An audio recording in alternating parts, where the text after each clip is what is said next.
Rutherford Issues with Brian Barrett on FM 101.9 and AM 1450 Murfreesboro, FM 100.5 Smyrna. Listen and watch at WGNSradio.com. And our program here today, presented by Murfreesboro Medical Clinic. MMC, proud to partner with MTSU Athletics, helping students and athletes mentally and physically to help keep them healthy. MMC, committed to the health of our entire community. We have joining us from the Legal Aid Society today, Amy Luna, an attorney within the Legal Aid Society. And Amy, good morning. Good morning. Good to have you. Thank you for having me. It's always, I don't know, is it always fun? It's always fun to talk to you, but about some of the things that, but I mean, it's just a necessary part of getting through life, I guess, sometimes. Yes. Some of the things that we have to talk about. Well, I always like to give you the opportunity to tell us about what it is that the Legal Aid Society is, what you do, because again, it's not just some place where there's cigar smoke and, you know, a bunch of attorneys sitting around, right? There are a few attorneys, but no cigar smoke for sure. So, yes. So the Legal Aid Society is one of the largest, it is the largest nonprofit in Middle Tennessee. And we help individuals with civil legal needs. We are a nonprofit, and so there are certain things that we help with, and there is income guidelines, lower income. Some of those things that we help with are to help victims of abuse to get safety and independence, which might be a divorce or orders or protections, assisting with that.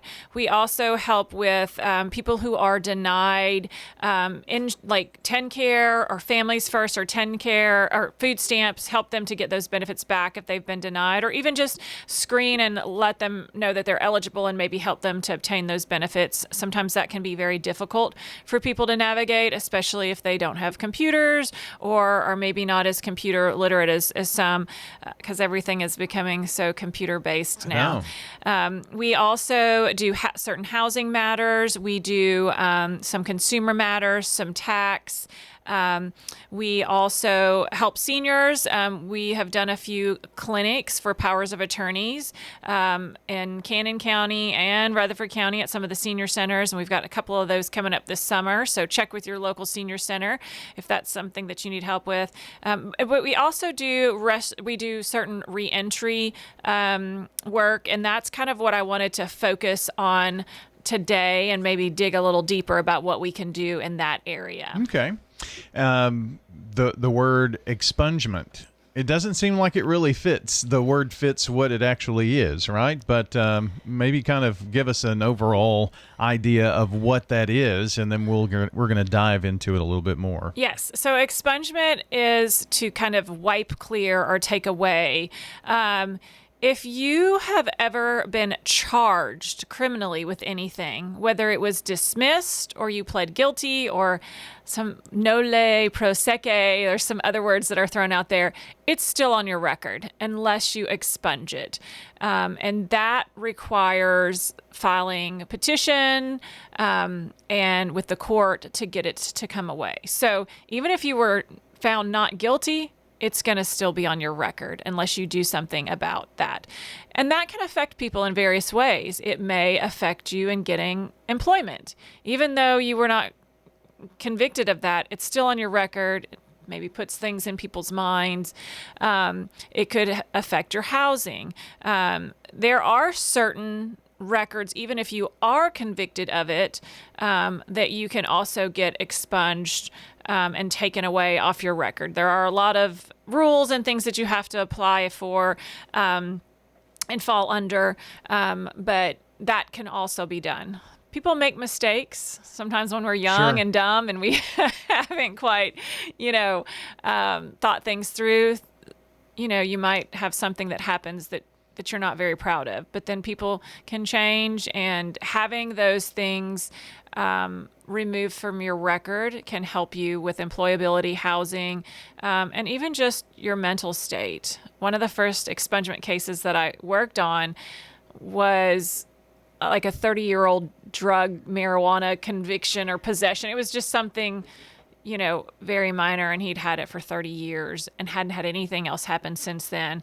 And it was just empowering to be able to help him take that off of his record and not have that anymore. Almost like a name tag you have to wear everywhere. Right. Yeah. But then individuals who, you can be charged with a crime and not be guilty, and it's going to still be on your record unless you do something about it to take it off. And a lot of people don't know that. They're like, oh, that was dismissed, or, oh, I didn't plead guilty, but it's still there unless, the attorney that represented you did something to take it off of your record, which would be filing a petition with the court asking it to be expunged, and then the judge has to sign that, and it has to be granted. So we run into that sometimes. With our website, we report crime stories, and those crime stories get reported, and someone is arrested, and there's a mugshot, and then there are charges that are filed, and then years later, they go through whatever legal proceedings.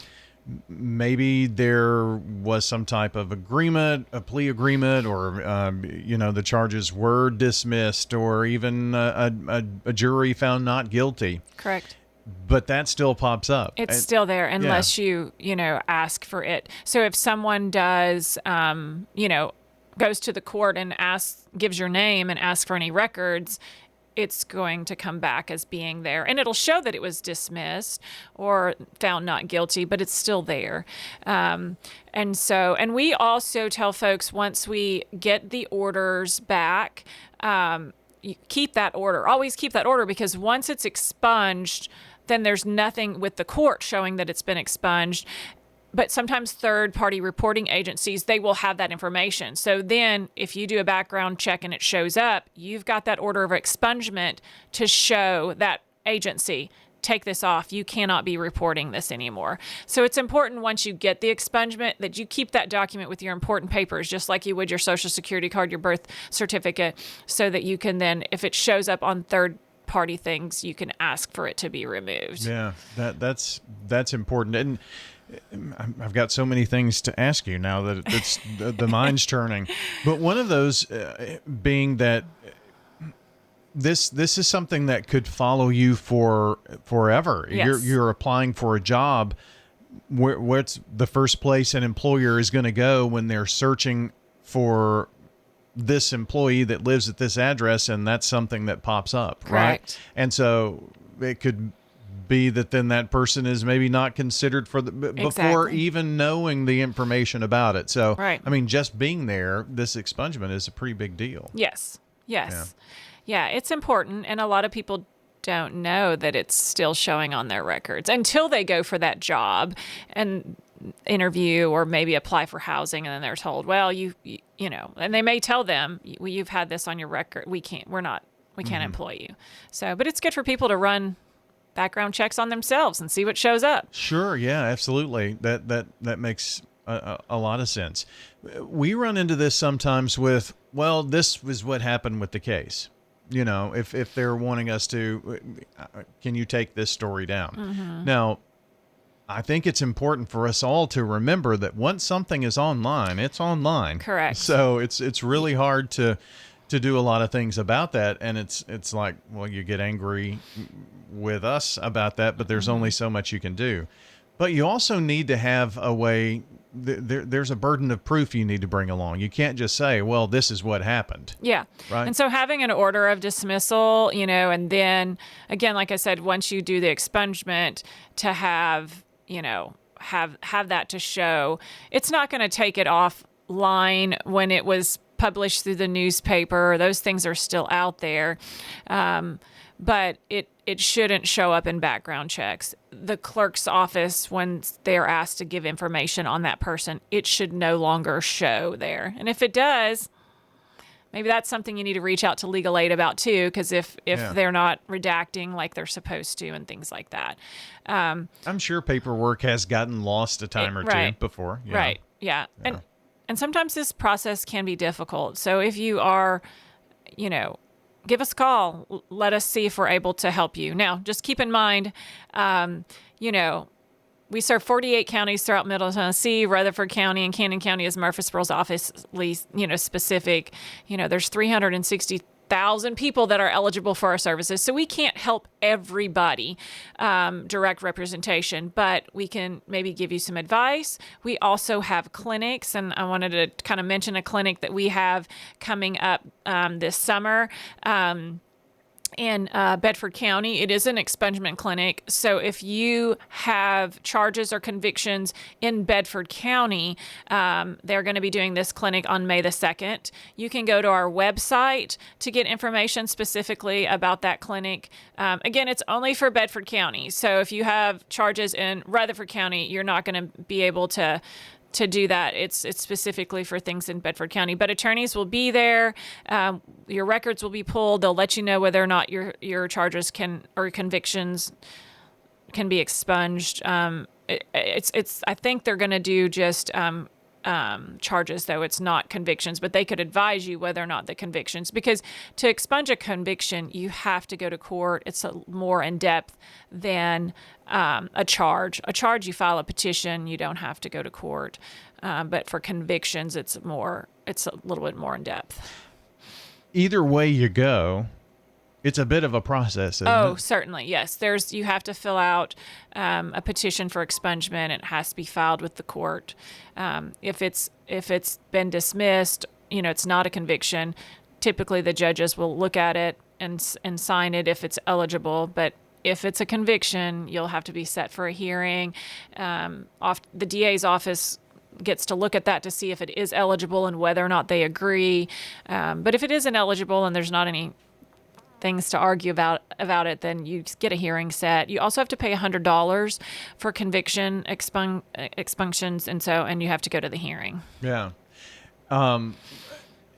It seems like you could easily get discouraged from doing this, but I would think that in the long run, it is going to be much more beneficial for you to have it expunged if you're eligible. Certainly. Yep. Yeah. And we've done several expungement clinics in Rutherford County. We've partnered with Doors of Hope. We've done with the Salvation Army. We're probably going to be getting one this summer or in the fall with the Day Reporting Center. So, if you have some things in Rutherford County, give us a call. We can let you know when there's a clinic, or if we have the resources, we can take direct representation and help you with that. What are the benefits? The benefits of not having this hang over you, Yes. Housing, you've mentioned housing, but there are many other things. I mean, if it's a felony, you can't vote, right? Yes. So there are certain rights that you can lose if you have been convicted of, certain things, but you can also get those restored. And I wanted to talk a little bit about that today, too. Restorations. It is voting time coming up this year, so many people may be interested in being able to participate in that. And we have a great tool on our website. And so I want people our website is www.las.org.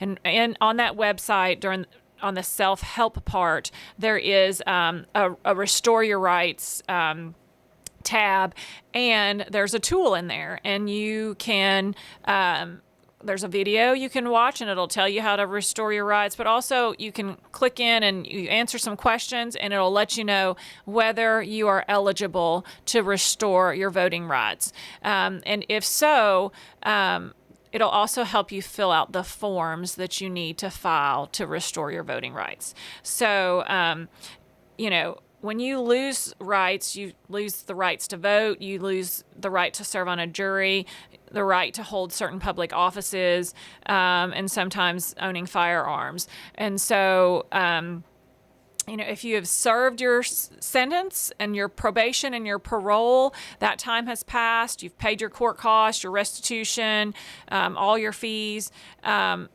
you may then be able to get your rights back. You do have to complete those things that you were required to do, but once you've completed them, you've served your time and you can then get those rights back, but you have to do something to get those rights back. They don't just automatically come back. Right. And so if you go to our website and this, go to that tab and answer some questions, it can let you know whether or not you're eligible to do that, and even help you fill out the forms to do that. So just on your website, las.org. Yes. Lots of other great information there as well. Correct. On the website, right? Yes, we have several different videos about different legal issues. We have a lot of great pamphlets that are online. We also pass those pamphlets out. We've got a rack at Greenhouse Ministries that has several of our pamphlets. The Department of Human Services has let us put a rack there, and we have a lot of pamphlets there. And the Senior Center in Cannon County has our pamphlets, but they're all online too. So there's a lot of family law, what is an order protection, how to get an order protection, what you need to know about divorce. There's some great housing pamphlets, your rights and duties as a renter, so you don't make mistakes that's going to get you in trouble while you're renting. And so there's just a ton of different pamphlets and videos that can explain and give you information. Because again, we cannot represent everybody, but if we can get some information out there that people can learn about what to do and how to, protect themselves, then they don't need our help. So we're able to, get them what they need. And we've got like less than a minute here, but sometimes there are legal clinics, things of that nature. So yes, Greenhouse Ministries has one. There's one the second Thursday, and it starts at 3:00. And attorneys volunteer their time to tell you how to represent yourself or about your legal issue. It does fill up, so get there early. It's the second, and then the fourth one is virtual. It's something that we just started piloting last month. We're going to try that, maybe be able to get more attorneys to be able to help out. But you can go, and then an attorney will be in their office talking to you through a computer about your things. So second and fourth, Greenhouse Ministries, 3:00. Another thing I just want to plug in there at the very end, we are a nonprofit, and times are tough, and we would love, if you love our mission and love what we're doing, please visit our website, please donate so that we can continue to help individuals with these different needs that they're having. Absolutely. Amy Luna joining us today from the Legal Aid Society. Thanks for coming. Thank you for having me. Absolutely. Always. Anytime. Jennings and Ayers Funeral Home has served Murfreesboro families with compassion and care since 1880. As a family-owned funeral home, we're committed to honoring every life with dignity through tradition.